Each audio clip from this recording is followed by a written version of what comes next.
प्रेक्षकांनो, ठिपक्याच्या रांगोळीमध्ये तुम्ही काल बघितलं किती छान पद्धतीने झेंडावंदन झालं, ते अप्पूच्या हस्ते झालं। सगळ्यांनी आज घोषणा दिल्या वंदे मातरम आणि जय हिंदच्या।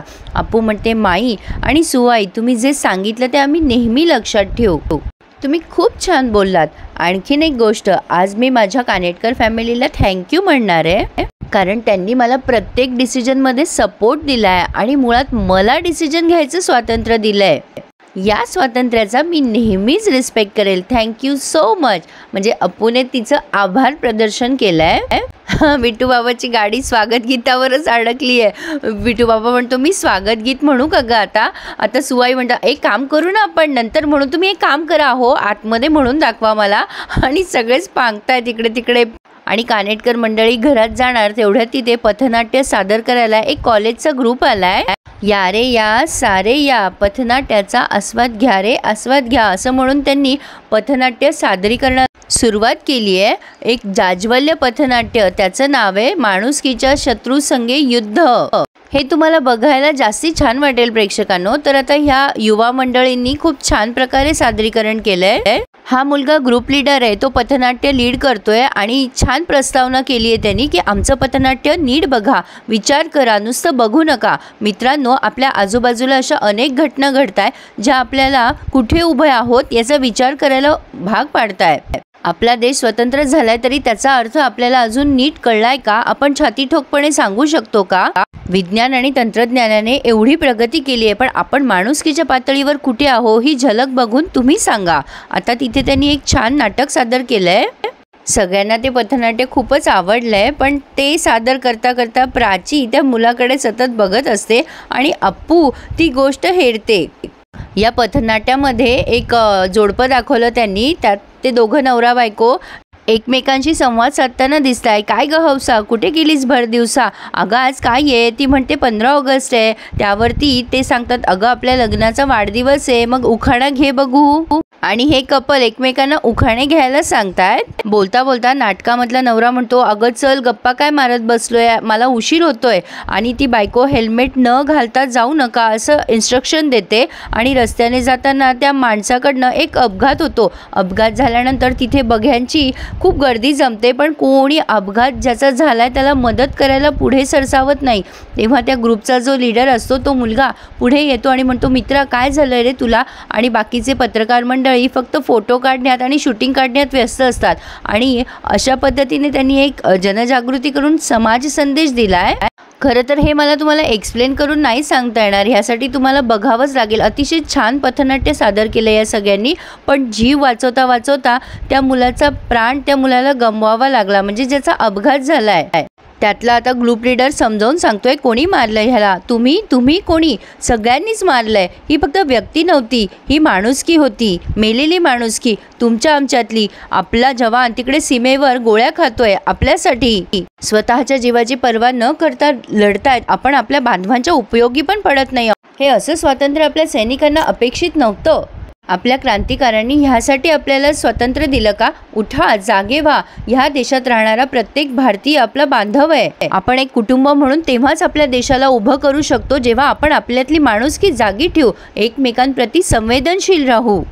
त्यासाठी आपल्याला पुन्हा युद्ध करून माणुसकीच्या शत्रूला हरवावं लागेल, तेव्हाच आपल्या मिळालेल्या स्वातंत्र्याचा आपण मान ठेवू शकू आणि जिंकू किंवा मरू हे गाणं म्हणून त्यांनी त्यांच्या पथनाट्याची सांगता केली आहे। खूप छान पथनाट्य सादर केलंय। माई खूप कौतुक करतात त्यांचं। सगळ्यांनी टाळ्या पण वाजवल्या। शशांक म्हणतो, मस्तच झालं हं पथनाट्य। माई त्याला नाव विचारतात त्याचं, तो म्हणतो, कैवल्य नाव माझं आणि हे सगळे माझे सहकारी। कैवल्य म्हणतोय, तुम्ही आम्हाला पथनाट्य सादर करू दिलं त्याबद्दल तुमचे खूप खूप आभार, येतो आम्ही। माई म्हणतात, अरे कुठे चाललाय? इतका महत्त्वाचा दिवस आहे आज, तो सगळ्यांनी मिळून साजरा करायचा आहे। हे कानेटकरांचं घर आहे बरं, पाहुणचार केल्याशिवाय आम्ही सोडणार नाही तुम्हाला, चला आज जाऊयात आपण। माई सगळ्यांना घरात घेऊन जातात। अप्पूला ही गोष्ट अजिबात आवडलेली नाहीये। सगळेजण आत जात असतात तेव्हा ही शशांकला म्हणते, खडूस माईनी यांना आत का बोलवलंय? शशांक म्हणतो, अगं ते पाहुणे आहेत आपले, पाहुणचार करायसाठी बोलवलंय ना माईने, तू चल आतमध्ये, इतका विचार का करतेस तू? चल बरं आतमध्ये. शशांक अप्पूला आता घरामध्ये घेऊन जातोय. अप्पू घरात आल्यावर सुवा आईला सुद्धा विचारतीये, ह्या सगळ्यांना आपण घरामध्ये का बोलवलंय सुवाई? या पोटनाट्यवाल्यांना. सुवाई म्हणतात, अगं वेडे कुठलं नाट्य? तेव्हा अप्पू म्हणते, पोटनाट्य सुवाई. सुवाई म्हणतात, पोटनाट्य नाही पथनाट्य. तुला माहिती आहे पथनाट्य हे जनजागृतीसाठी खूप महत्त्वाचं माध्यम आहे, अगदी प्रभावी माध्यम. पूर्वी ना स्वातंत्र्याचं महत्त्व आपल्याला कळावं म्हणून अशी पथनाट्य सादर करायची, म्हणजे त्यात सामाजिक गोष्टी वगैरे सगळ्याच गोष्टींचा समावेश होता. अप्पू म्हणते, ओके, पण तू आत्ता काय म्हणालीस की म्हणजे स्ट्रीट प्ले ना, त्याचा तोच अर्थ होतो ना? सुवाई म्हणतात, हां करेक्ट, स्ट्रीट प्लेज. अप्पू म्हणते, हां हे मला माहिती आहे. सुवाई म्हणतात, अगं एखादी गोष्ट लोकांना सोप्या पद्धतीने सांगणं, त्यांना समजेल असं सांगणं, म्हणजे त्यासाठी पथनाट्य हेच प्रभावी माध्यम आहे. पूर्वी असे अनेक कलाकार त्यांच्या भाषेत नाटक सादर करायचे, अजूनही करतात. अप्पू म्हणते, झालंय ना आता त्यांचं नाटक करून, आपण घरी का बोलवलंय त्यांना? माई म्हणतात, अप्पू आपल्या कानेटकरांच्या घरी कार्यक्रमासाठी जर कलाकार मंडळी आली ना तर त्यांचा मान सन्मान करायचा, पाहुणचार करायचा. ही प्रथा आत्याबाईंनीच केली आहे बरं, आपण पाळायची ती. आता कानेटकरांच्या घरी संगीत खुर्ची हा खेळ रंगणार आहे. आता कधी कसं ठरलं ते मला काही कळलं नाही प्रेक्षकांनो. डायरेक्टली यांनी दाखवलं आहे की संगीत खुर्चीचा कार्यक्रम आता सगळ्यांनी सादर करूयात. तर प्राची म्हणते, किती मजा यायची ना दादा, झेंडावंदन झाल्यावर आपण किती मस्ती करायचो. अमेय आता एक आठवण सांगत असतो तेव्हा शशांक म्हणतो, अरे मला असं वाटतं की आपण आधी खेळायला सुरुवात करूया, आठवणीत नंतर रमूया नाही का. आता अप्पू एवढा उत्साह दाखवते, चला चला चला सगळेच खेळूया आपण, आता मी या नाटकवाल्यांना हरवणारच आहे. आता तो कैवल्य म्हणतो, अरे आम्हाला हरवणं एवढं सोपं नाही आहे, मी तर या खेळात चॅम्पियन आहे, तुम्ही मला हरवू शकत नाही. अप्पू त्याला म्हणते, ए बाबा तू जास्ती बोलू नकोस हा, मी सुद्धा स्कूलमध्ये असताना चॅम्पियन होते, मी फर्स्ट प्राईज मिळवायचे या गेममध्ये. शशांक म्हणतो, अगं अपूर्वा तुला आता खेळता येणार नाही आहे. अप्पू म्हणते, का खडूस? ए खडूस तुला भीती वाटते का हा मला हरवेल? हे बघ तू टेन्शन घेऊ नकोस. शशांक म्हणतो, अगं अपूर्वा तो प्रश्नच नाही आहे. अप्पू म्हणते, खेळू दे ना मला. आता माई म्हणतात की अगं अप्पू तुला नाही खेळता येणार, कोणाचा धक्का लागला तुला तर, आणि मला जिंकायचे करून धडपडलीस तर. अप्पू नाही बाळा, नाही तुला नाही खेळता येणार. बिचारी अप्पू ती म्हणते, याला काय अर्थ आहे, सगळे आपल्या घरात गेम खेळणारे आणि मीच खेळणार नाही. नाही याला काहीच अर्थ नाही, मला आवडलेलंच नाहीये हे सगळं. अप्पू घरात निघून जातीये. आता राग आलाय तिला, चिडलीये ती. कुकी म्हणतो, अरे हिला कोणीतरी समजवा, सुमी सुद्धा बसलीये ना खाली. माई म्हणतात, शशांक गेलाय ना, तो तिला समजवेल.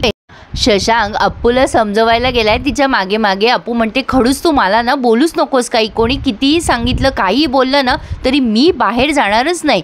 शशांक म्हणतो, नाही अपूर्वा तू खूप बरं केलंयस, तू आत निघून आली नास ते खूप चांगलं केलंय, नकोच जाऊस तू बाहेर आता. शशांक अगदी लहान मुलासारखं अप्पूला समजून सांगतोय. अप्पू म्हणते, तू मला मुद्दाम चिडवायला म्हणतोयस ना हे सगळं खडूस? शशांक म्हणतो, नाही ग अपूर्वा मी बरोबर बोलतोय तुला, आणि खरंच मनापासून बोलतोय, तुझ्याशिवाय खेळायचं याला काय अर्थ आहे का? मला पटलंच नाहीये हे. अप्पू म्हणते, तू नक्की कोणाच्या बाजूने आहेस, माझ्या की त्यांच्या? त्यावर शशांक म्हणतो, अगं तुझ्या बाजूने मी, तुला शब्द दिलाय की नाही मी कायम तुझ्या सोबत असणार आहे, त्यामुळे तू नसली तर मी पण नाही, मी इथेच बसून राहणार आहे. आणि तू बघ तू खेळत नाही म्हटल्यावर खेळ सुद्धा होणार नाही. अप्पू म्हणते, नाही होईल खेळ, ते आलेत ना ते लोक जे कोणी आहेत ते, तो कैवल्य आहे ना त्यांचा तो लीडरवाला, तो त्याचा राग आलाय मला खडूस. शशांक म्हणतो, अगं रागवायचं काय, पाहुणा आहे तो, खेळेल आपल्या अंगणात 2 मिनिटं जाईल मग. अप्पू म्हणते, तो पाहुणा असेल ना तर त्याने पाहुण्यासारखंच वागावं ना, त्याने मला चॅलेंज द्यायची काही गरज होती का? नाही. आणि मुळात ना तुम्ही मला खेळायचा चान्स देत नाहीये ना, नाही तर दाखवलं असते मी त्या कैवल्या. त्यावर शशांक म्हणतो, अगं अप्पू तूच खरी चॅम्पियन आहेस, मला माहिती आहे ना, पण अगं तू या खेळात नाही आहेस ना, मग ते कदाचित जिंकू शकतात. अप्पू म्हणते, खडूस तू एक काहीतरी ठरव ना, तू एकदा मला म्हणतोयस की हॅ अपूर्वा तू नाही आहेस तर गेमच होणार नाही, आणि एकदा म्हणतोयस की ते जिंकणार आहे, काय चाललंय तुझं खडूस? शशांक म्हणतो, अगं अपूर्वा तुला कळत नाहीये मी काय म्हणतोय ते समजून घे ना तू. अप्पू म्हणते, मला नाहीच कळत आहे ना. शशांक म्हणतो, अगं हे बघ माझी अशी इच्छा आहे की हा जो काही खेळ चालू आहे ना तू या खेळावर कंट्रोल ठेवावास तुझा. शशांक उल्लू बनवतोय अप्पूला. तो म्हणतो हे बघ, तू असं म्युझिक दाबलं की ते सगळेजण खेळतील, तू प्ले करशील, पॉज करशील, मग जेव्हा दुसरा आउट होईल, जिंकेल, हे सगळं कोणामुळे घडेल? तुझ्यामुळे. त्यामुळे तू या खेळावर कंट्रोल कर, तू म्युझिक वाजव.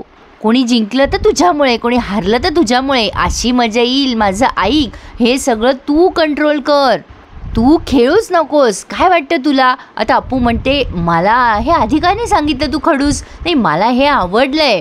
या गेमचा कंट्रोल माझ्या हातात असणार आहे. मीच ठरवणार कोण जिंकणार कोण हरणार. शशांक म्हणतो नाही अपूर्वा, जो कोणी जिंकेल जो कोणी हरेल तो त्याच्या कर्मानं, तू हरवायचं नाही आहेस कोणाला. अप्पू म्हणते हो रे हो, मला कळलं, पण ही गोष्ट पण खरी आहे ना, everything is fair in love and war. आता त्याने मला चॅलेंज केलं म्हटल्यावरती वॉरच होणार आहे. नाही, हे वॉर मीच जिंकणार आहे, तू बघशीलच खडूस. ही गोष्ट तू मला सजेस्ट केली ना, ती मला फार आवडली आहे. चल आता आपण बाहेर जाऊ. शशांक म्हणतो अपूर्वा चीटिंग करायची नाही हा. अप्पू म्हणते नाही करणार रे. शशांक म्हणतो चल मग आपण भाग घेऊया, बाहेर जाऊया. अप्पू आता सगळ्यांसमोर आलीये बाहेर हॉलमध्ये आणि सगळ्यांना म्हणतीये ठीक आहे, मी नाही खेळत हा खेळ, पण मी पार्टिसिपेट करणार आहे. अमेय म्हणतो अप्पू नक्की तू काय करणार आहेस? अप्पू म्हणते मी हा गेम कंडक्ट करणार आहे आणि याची सूत्र माझ्या हातात असणार आहे. आणि अपूर्वा कैवल्यकडे रागाने बघतीये, म्हणजे तो पथनाट्याचा जो ग्रुप लीडर आहे ना त्याच्याकडे. इथे त्यांनी हा रिव्ह्यू पूर्ण केला आहे प्रेक्षकांनो. पुढे त्यांनी तोच प्रोमो दाखवलाय की शशांक अप्पूला सांगतोय सुमीच्या सासूबद्दल आणि सुमीबद्दल, आणि सुमीला इथे राहायची इच्छा आहे. तर अप्पू म्हणते राहू देत ना तिला. शशांक म्हणतो अपूर्वा असं अडवता येत नसतं. अप्पू म्हणते का नाही, मी अडवणार. आता सुमीचं काय प्रकरण दाखवत आहेत ते बघूया. खरं तर आज त्यांनी खूप जास्ती काही दाखवलं नाही आहे प्रेक्षकांनो. जे दाखवलं आहे ते पूर्ण डिटेल सांगायचा मी प्रयत्न केला आहे. पण प्लीज आपल्या चॅनलला सबस्क्राईब करायला विसरू नका आणि रिव्ह्यू आवडल्यास लाईक करायला देखील. So please subscribe my channel and enjoy my all reviews. धन्यवाद.